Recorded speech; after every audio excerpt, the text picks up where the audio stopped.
La lección para el día de hoy es: Jesús desea su bien. Versículo de memoria, Mateo 23, 37. Miren lo que dice: Jerusalén, Jerusalén, que matas a los profetas y apedreas a los que te son enviados. ¿Cuántas veces quise juntar a tus hijos, como la gallina junta a sus polluelos debajo de las alas, y no quisiste? ¿Recuerdan a Jesucristo ahí a las puertas de Jerusalén y viendo a ese pueblo? ¡Wow! He venido a salvarles y hasta ahora no quieren salvación. Vamos a empezar con Jonás 1:3. Miren lo que dice este versículo.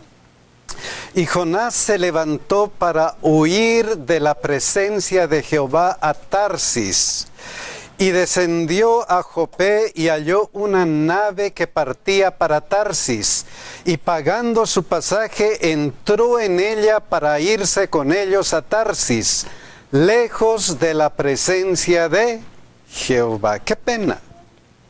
Jonás, profeta, tratando de irse, ¿qué cosa? Lejos de la presencia de ¿quién? ¿Podremos irnos lejos de la presencia de Dios? Nunca. Nunca. Dios está en todo lugar. Aunque vayamos a lo profundo del mar, Dios nos encuentra ahí. ¿Cómo puede imaginarse ir lejos de la presencia de Jehová? ¿Pero por qué? ¿Qué es lo que produjo este pensamiento en Jonás? ¿Qué es lo que produjo? Miren lo que dice Jonás 1 y 2. Simple. Vino palabra de Jehová a Jonás, hijo de Amitai, diciendo: levántate y ve a Nínive, aquella gran ciudad, y pregona contra ella, porque ha subido su maldad delante de mí. Una simple orden: anda y predica. Anda y predica. Predica a Nínive porque es una ciudad pecadora.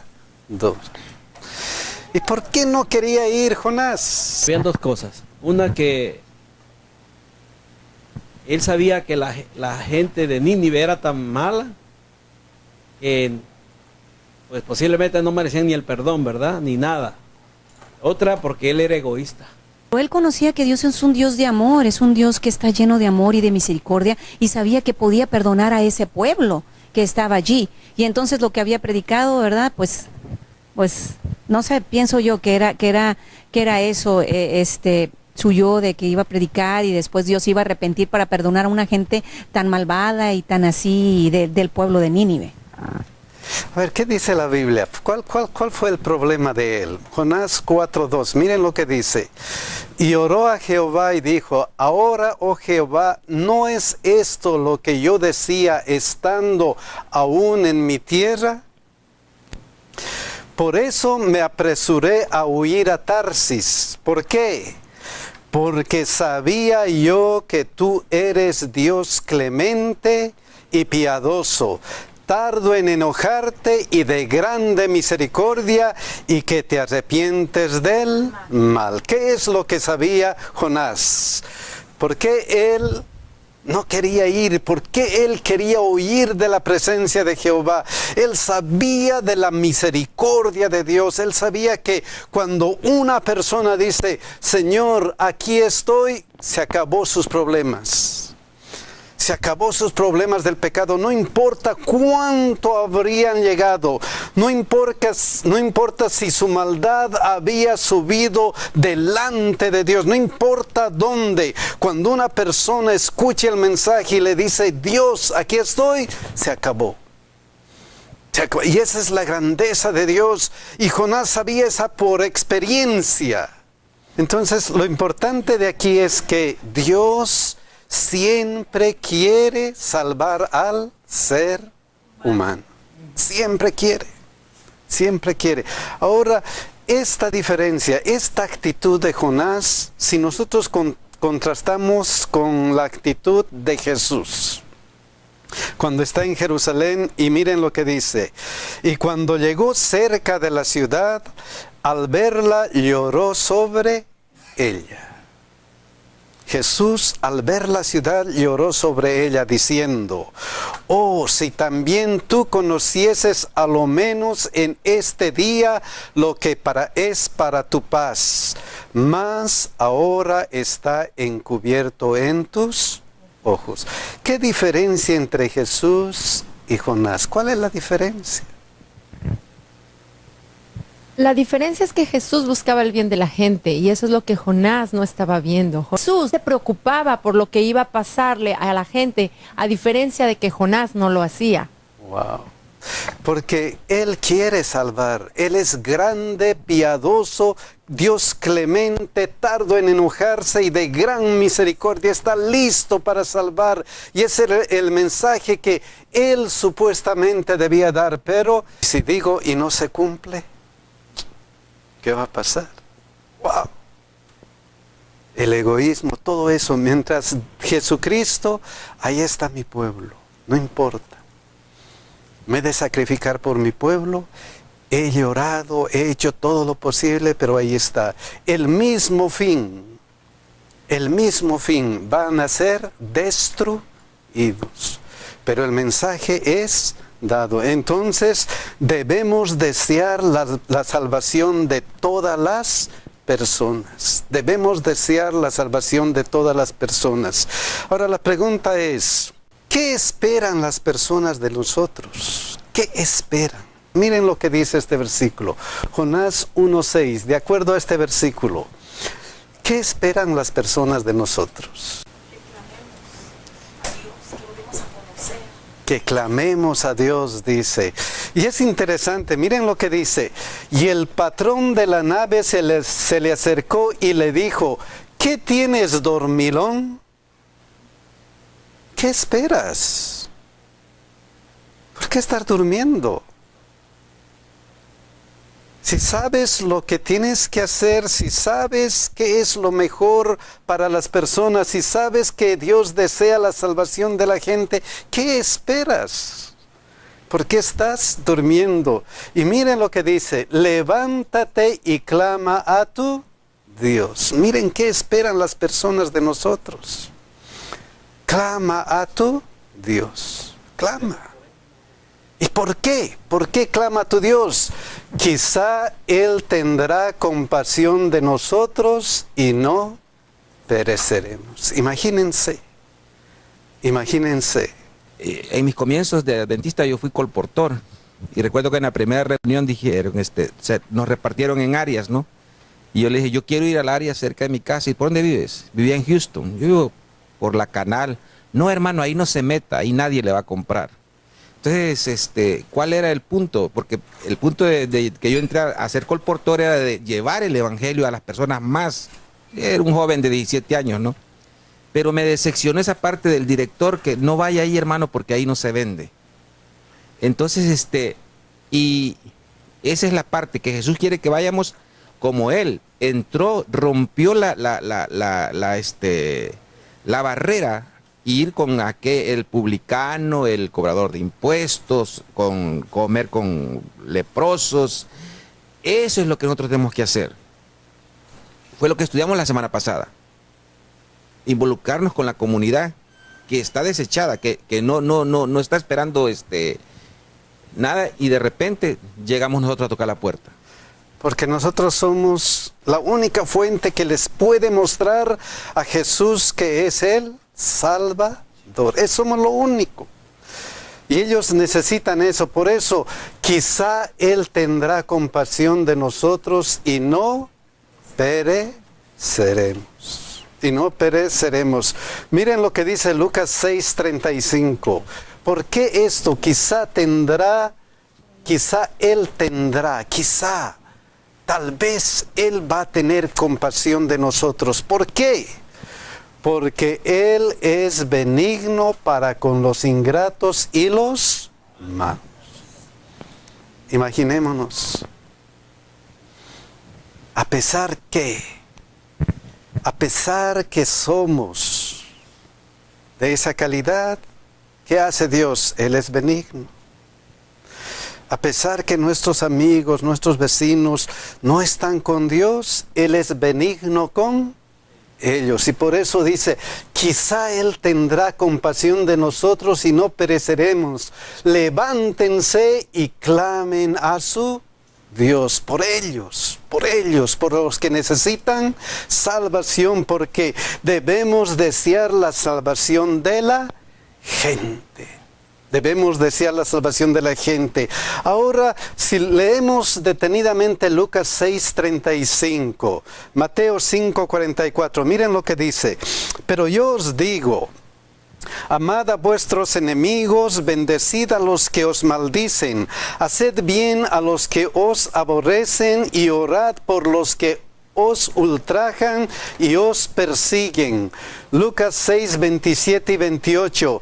Pero a vosotros los que oís os digo, amad a vuestros enemigos, haced bien a los que os aborrecen, bendecid a los que os maldicen y orad por los que os calumnian. ¿Cuál es el imperativo del cristiano? ¿Qué es la palabra que resalta? ¿Cómo? Amar. Ese es el mensaje. ¿Qué nos dice? Amad, amad, amad. Y eso Jesucristo ha resaltado constantemente, desde que Él nos dio ejemplo, porque de tal manera amó Dios al mundo. Y Él nos da eso y dice, ok, debemos desear la salvación de la gente porque el amor está en primer lugar. ¿Y amar a quién? Dice, pues a vuestros enemigos y haced bien y prestad, no esperando de ellos nada. A vuestros enemigos, haced bien a los que os aborrecen, bendecid a los que os maldicen y orad por los que os calumnian. Amad a vuestros enemigos, bendecid a los que os maldicen, haced bien a los que os aborrecen y orad por los que os ultrajan y os persiguen. Entonces aquí la palabra clave es ¿qué cosa? Amar. La palabra clave es amar, amar y amar. Entonces, ¿por qué será importante esa palabra clave, amar? ¿Por qué será tan importante? Porque es el carácter que refleja Jesús. Jesús era amor, Jesús era compasión, Jesús era todas esas cosas que nosotros como cristianos también debemos reflejar. Y para nosotros, como seres humanos, eso es muy difícil, amar a nuestros enemigos, orad por ellos, bendecid a los que nos maldicen, es muy difícil. Por eso nosotros como cristianos debemos de orar. Miren lo que dice Lucas 23:34. Tal vez, ¿por qué es importante que amemos a nuestros enemigos? ¿Por qué es importante que amemos a nuestros enemigos? ¿Por qué? Jesús lo dijo un día. Jesús decía, Padre, perdónalos, ¿por qué? No saben lo que hacen. No saben lo que hacen. Sí, han hecho cosas contra ti. Perdónalos porque no saben lo que hacen. Porque están en las tinieblas. Porque están en la oscuridad. Perdónalos porque no saben lo que hacen. Por eso debemos amar a nuestros enemigos, porque no saben. En cambio, nosotros sí sabemos. Sí sabemos lo que es amor. Pero volvemos a la pregunta, ¿por qué es importante el amor? Miren lo que dice 1 Corintios 13:8-13. El amor, ¿qué pasa? Nunca deja de ser. Pero las profecías se acabarán y cesarán las lenguas y la ciencia acabará. Y el versículo 13. Y ahora permanecen la fe, la esperanza y ¿qué cosa? Y el amor. Estos tres. Pero el mayor de ellos, ¿qué cosa es? Es el amor. Es el amor, nada más que el amor. ¿Por qué? Porque Dios es amor. Nunca acabará porque Dios es amor. Dios es amor. Hermano Ríos, una pregunta, quizás usted y al pastor Albarrán Amón nos puede ayudar. Cuando habla amad a vuestros enemigos, yo no tengo enemigos, como lo entendemos por enemigo, ¿no? Y yo creo que aquí nadie yo creo que tiene enemigos. Pero la Biblia, ¿a qué enemigos se está refiriendo?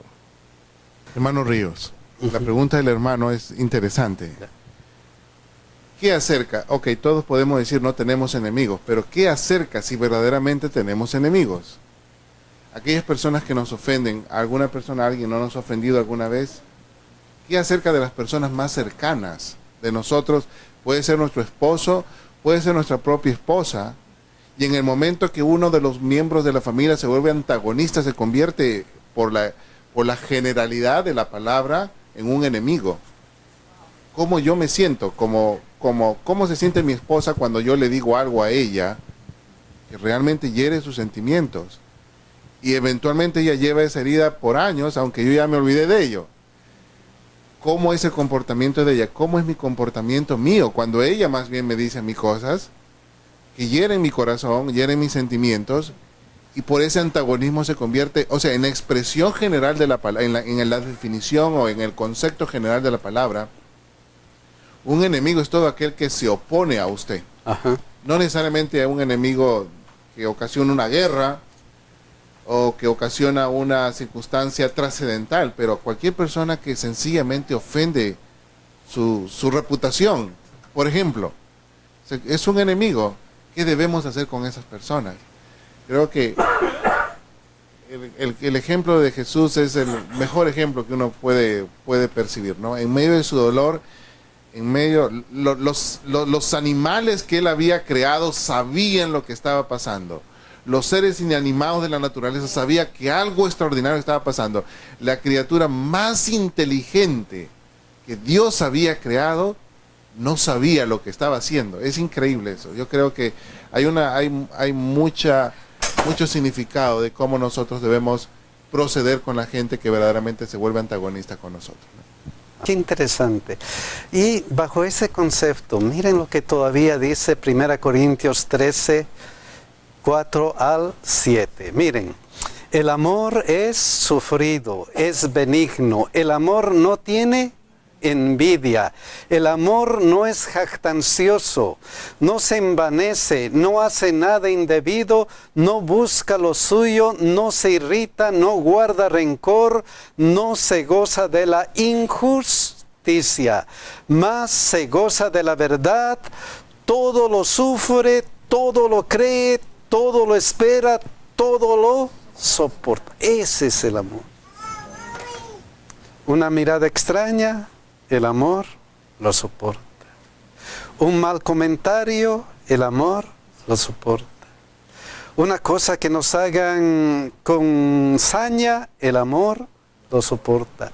Si eres de éxito, no se envanece, no hace nada indebido. Ese es el amor. Ese es el amor.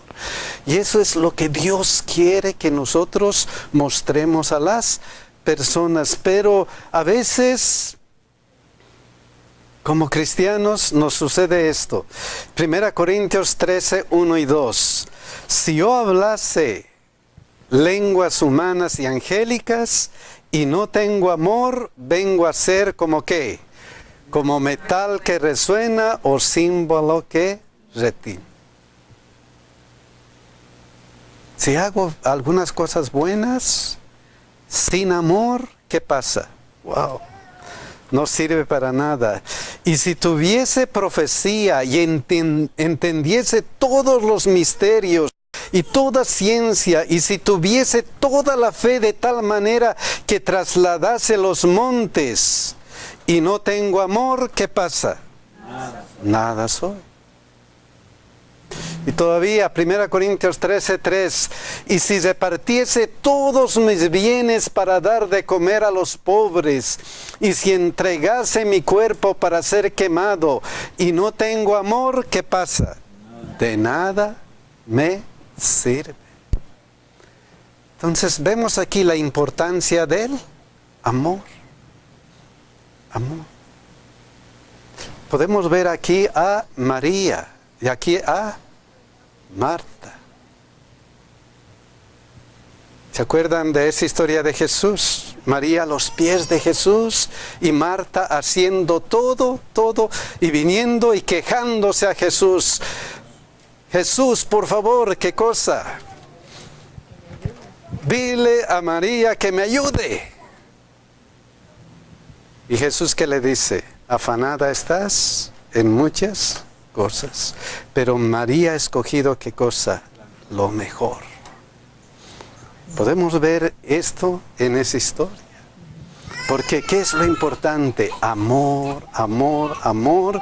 Y podemos estar actuando, podemos hacer muchas cosas buenas, pero ¿dónde está mi comunión con Dios? ¿Dónde está mi comunión con Cristo? ¿Dónde está mi amor con Cristo? Ahora Jesucristo, tal vez para recalcar esta idea, estuvo hablando con los fariseos y les estuvo hablando de la ceguera espiritual de ellos. ¿Se acuerdan de esa historia que tiene la lección? Estuvo hablando de ellos y de pronto sana a un ciego. Y es interesante que cuando Jesús sanaba a las personas, lo hacía inmediatamente. Un toque y se acabó la enfermedad. Era interesante esto. Pero en este caso, miren lo que sucedió. Marcos 8, 23 y 24. Entonces, tomando la mano del ciego, le sacó fuera de la aldea y escupiendo en sus ojos, le puso las manos encima y le preguntó si veía algo. Él mirando dijo, veo los hombres como árboles, pero los veo que andan. O sea, una sanación parcial. ¿Por qué? El encuentro de Jesús con una persona. ¿Qué nos estaba tratando de mostrar según la lección de esta semana? ¿Qué nos estaba tratando de mostrar? ¿Qué nos estaba tratando de mostrar? Vamos a hacer una conexión entre esta historia y estos versículos. ¿Qué nos estaba tratando de mostrar? La lección dice qué cosa. ¿Cómo vemos a las personas? ¿Como árboles? ¿Como objetos? ¿Cómo vemos a las personas?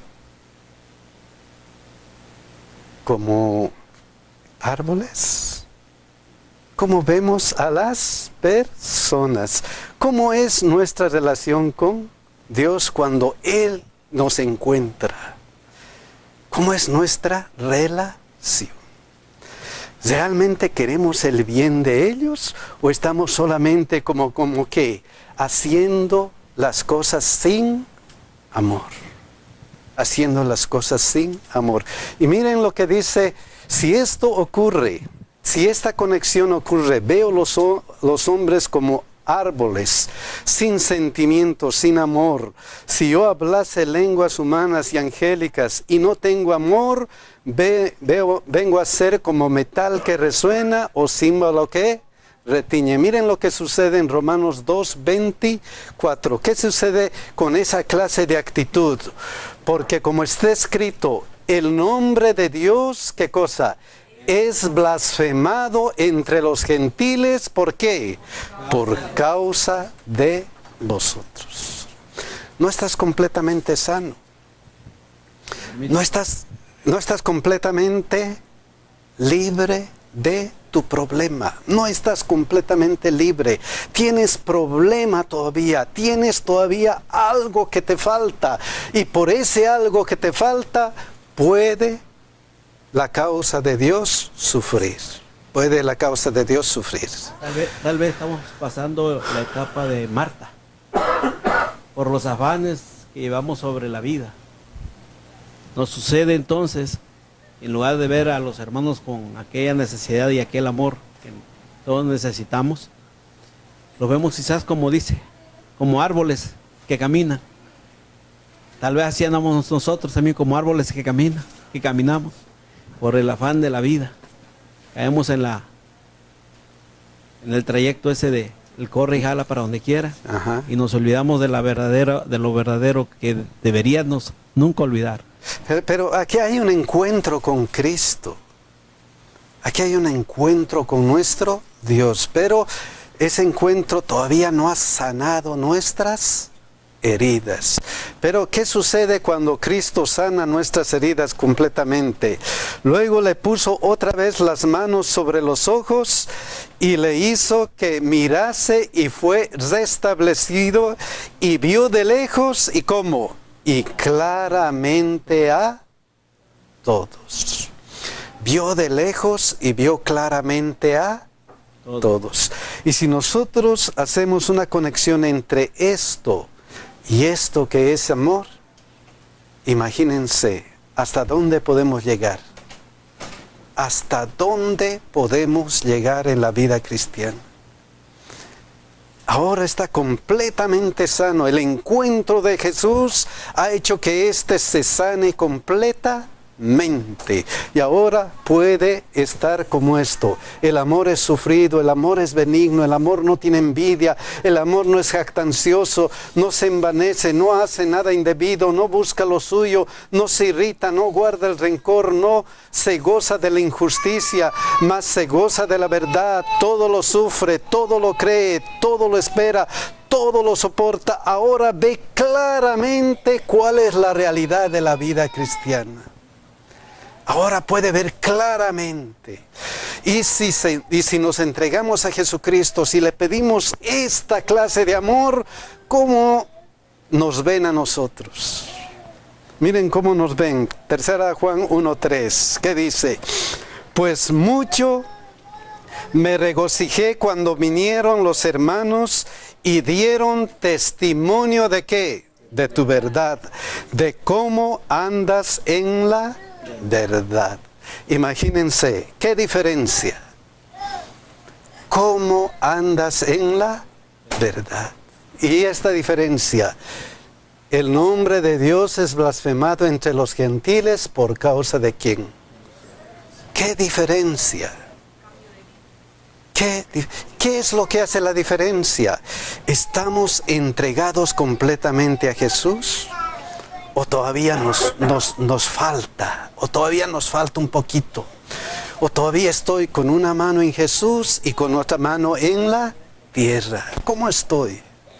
¿Cómo estamos? Y miren lo que dice Filipenses 2:5. ¿Por qué eso es importante? ¿Por qué es importante que esto suceda con nosotros?